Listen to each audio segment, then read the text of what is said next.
Salut les bricoleurs, donc on se retrouve aujourd'hui pour un tout nouveau tuto par rapport à l'électricité gratuite et infinie, par rapport à certains commentaires et des personnes qui n'arrivent pas encore à faire tourner l'ancien système. On arrive sur un tout nouveau système qui sera beaucoup plus simple à faire fonctionner. Pour ceux qui ont déjà réussi à le faire tourner, bon ben, système n'apportera rien à ce que vous avez déjà réussi. C'est vraiment le tuto pour les personnes qui n'y arrivent pas. Donc pour ceci, il vous faudra toujours le ventilateur avec les 7 pales. Ici en l'occurrence, ça sera un 12 volts. Donc absolument, si vous prenez un 12 volts, il vous faudra après un transfo de 12 volts. Mais ça, je reviendrai là-dessus par la suite. Ensuite, ce qui va changer, c'est que sur l'ancien modèle, on mettait des rondelles. Donc là, j'ai exploité un nouveau système qui est beaucoup plus simple. C'est-à-dire, vous allez prendre des magnettes, des simples magnettes pour accrocher sur les frigidaires. Donc vous voyez, j'ai payé ça 1 €. Et on va venir coller les magnettes au niveau des pales. Donc on va les coller à peu près au même endroit à chaque fois. Donc pour ceci, on va utiliser la colle thermique. Hein, vous le collez. Moi je préfère la colle thermique, j'aime bien, ça chauffe bien. Ça colle tout de suite. Si vous avez une autre colle, pas de souci, hein, pas obligé de vous investir dans un pistolet à colle pour faire ceci. Et on va venir donc coller les magnettes sur les 7 pales.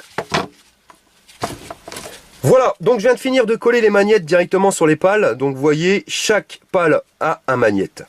Nous allons passer à la partie électrique. Donc en ce qui concerne la partie électrique, vous avez plusieurs sortes de ventilateurs. Vous avez les ventilateurs qui auront 2 fils, le noir et le rouge, 3 fils et 4 fils. Ce qu'il vous faut, c'est absolument conserver le fil noir et le fil rouge. Les autres fils, vous pouvez directement les enlever. On va passer au transformateur parce que maintenant, votre ventilateur, quand il va tourner, il va produire du courant. Donc il faut absolument le brancher avant de faire tourner le ventilateur.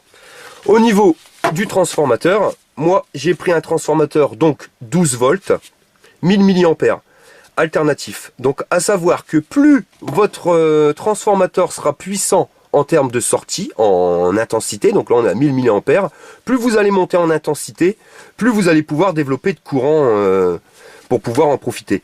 C'est-à-dire que si vous partez sur un simple chargeur de téléphone portable, vous allez pouvoir alimenter 2-3 ampoules, mais pas plus. Si vous partez sur un chargeur de 1000 mA, là automatiquement vous allez pouvoir commencer à faire tourner des perceuses, des machines-outils. On va dire qu'on peut développer à peu près 2000 à 3000 watts avec un 1000 mA.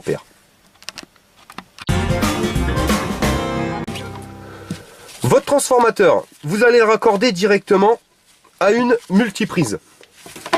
Vous voyez, avec un domino. Donc, vous mettez un domino sur chaque partie métallique de votre transfo et vous allez venir y brancher le fil marron et le fil bleu de votre multiprise. Pourquoi je mets une multiprise avec 5 plots? Parce que comme je vous l'ai dit tout à l'heure, avec un transformateur de 1000 mA, je veux vraiment pouvoir brancher pas mal de choses, ce qui me permet de pouvoir gérer directement les plusieurs pièces. C'est-à-dire que vous pouvez gérer vos pièces d'éclairage branchées sur une prise, une chambre, une deuxième chambre, le salon, ainsi de suite.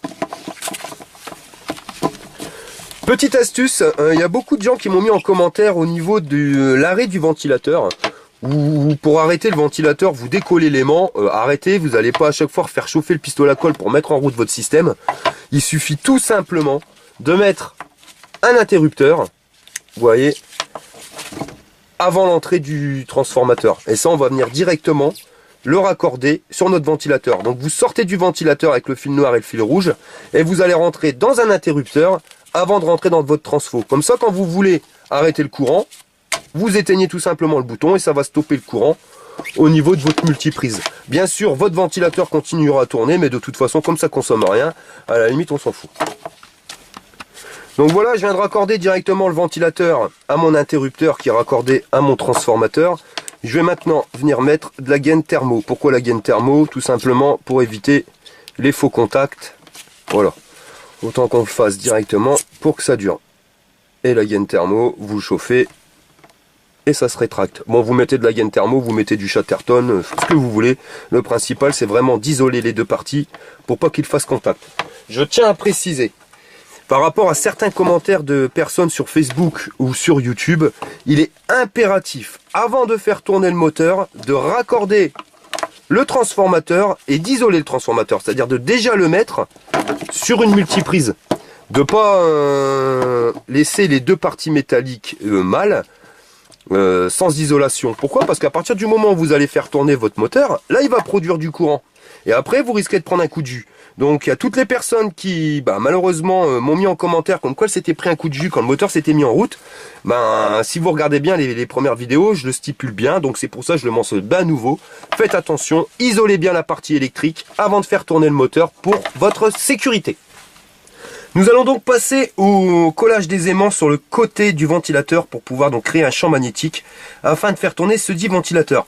Donc sur les anciens modèles, on tournait directement avec des rondelles. Là on va changer, on va faire du magnétisme contre du magnétisme. C'est pour ça que ça sera beaucoup plus simple. Donc on va reprendre 3 magnettes, voyez, identiques à ceux qu'on aura collés sur la pale. Et là par contre c'est incontournable, un aimant donc de disque dur, voyez, qui sera comme ceci, vous voyez, qui aura une forme un peu incurvée. Donc pourquoi? Vous allez observer, il y a un côté voilà qui attire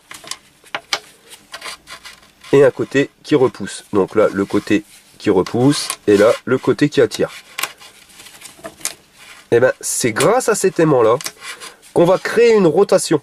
Vous voyez, quand la pale va arriver d'un côté, elle va être attirée. Et quand elle va arriver de l'autre côté, elle va être repoussée. Pourquoi elle ne reste pas collée directement sur l'aimant? Ça va être le rôle des 3 autres aimants qui vont permettre au ventilateur d'avoir assez de force pour pouvoir se dégager de la force d'attraction. Et après, elle va être repoussée et à nouveau attirée. Nous allons passer à la phase de collage. Donc pour coller vos aimants, vous allez tout simplement positionner, toujours pareil, la colle chaude, n'importe quelle colle que vous avez, sur un des coins et vous positionnez l'aimant au milieu du coin. Vous voyez, de telle manière qu'il soit là. Bon, vous voyez, il commence à le repousser. On va en coller un deuxième à ce niveau-là. Donc vous apprécierez quand même que ça va être beaucoup plus simple au niveau du calage que sur les anciens. Malgré qu'il y a quand même des personnes qui ont réussi sur les anciens, mais je vois que vraiment beaucoup galèrent sur le placement des aimants avec les rondelles. Là vous verrez, c'est beaucoup plus simple. Voilà, donc on enlève tous les fils de pistolet à colle. Vous avez directement, quand vous regardez bien, ici 1, 2, 3 magnettes. Et il ne nous restera plus qu'à positionner celui-ci. Donc celui-ci, vous le positionnez dans un sens ou dans l'autre, c'est exactement pareil. Donc on va s'approcher tout doucement. Ouais, alors on va commencer à voir la force d'attraction. Alors attendez, je vais l'approcher de plus en plus. Et voilà. Quand je le retire, ça s'arrête. Très simplement. Donc il nous suffit, attendez, on va jouer avec un petit peu. Voilà. Donc là, vous ne pourrez pas dire que c'est très compliqué de positionner les aimants. De toute façon, je vais vous le faire voir, voilà. Regardez, on peut jouer un petit peu. Ça fonctionne encore. Donc on va venir positionner notre colle chaude.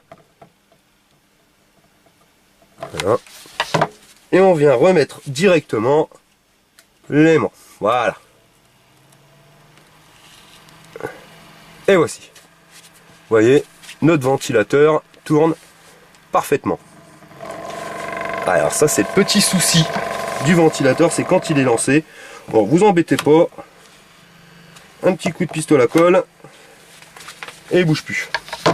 On va pouvoir tester maintenant la sortie de tension que nous avons directement à notre multiprise.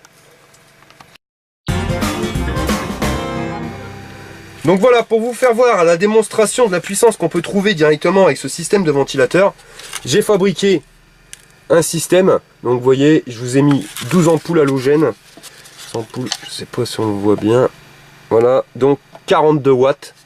Donc faites le calcul, 12 fois 42, on est un petit peu plus de 500 watts. J'ai fait un raccordement à l'arrache, faites pas ça chez vous, parce qu'en plus des ampoules halogènes qui chauffent énormément sur du bois, vous allez mettre le feu.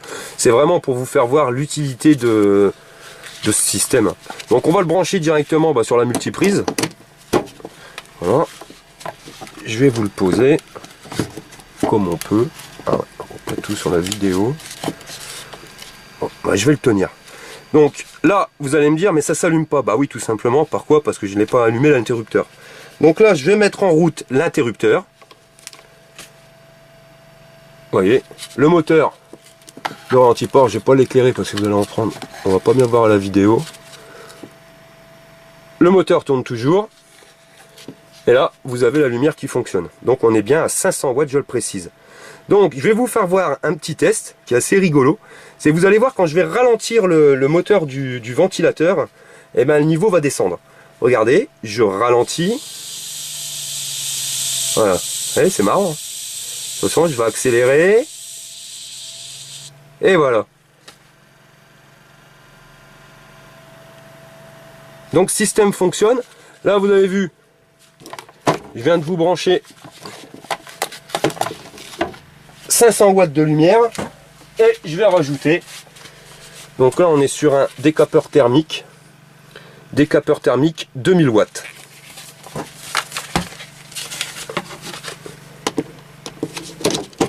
Voilà. Je vais vous le mettre non pas sur la position 1 mais sur la position 2. Voilà. Ça fonctionne.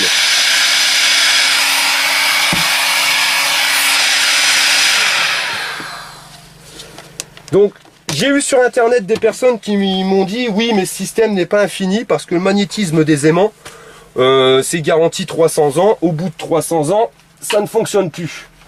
D'accord, excusez-moi, ça sera pas infini mais ça tiendra, je veux dire même pas 300 ans, parce qu'il faut être honnête, le moteur avec les aimants vous l'alourdissez, donc les roulements supportent pas trop, on va dire max 4 ans vous devez changer votre ventilateur. Quand vous savez le prix que ça vaut, surtout que vous l'avez en récupération, bon bah c'est pas infini mais ça dure quand même 4 ans quoi. Regardez ce que j'allume, j'allume 500 watts de lumière sans problème, plus un décapeur thermique à 2000 watts, on est à 2500 watts de puissance. Voilà messieurs dames, donc le nouveau système moteur ICE qui sera beaucoup plus simple à faire fonctionner pour vous au niveau du placement du magnétisme.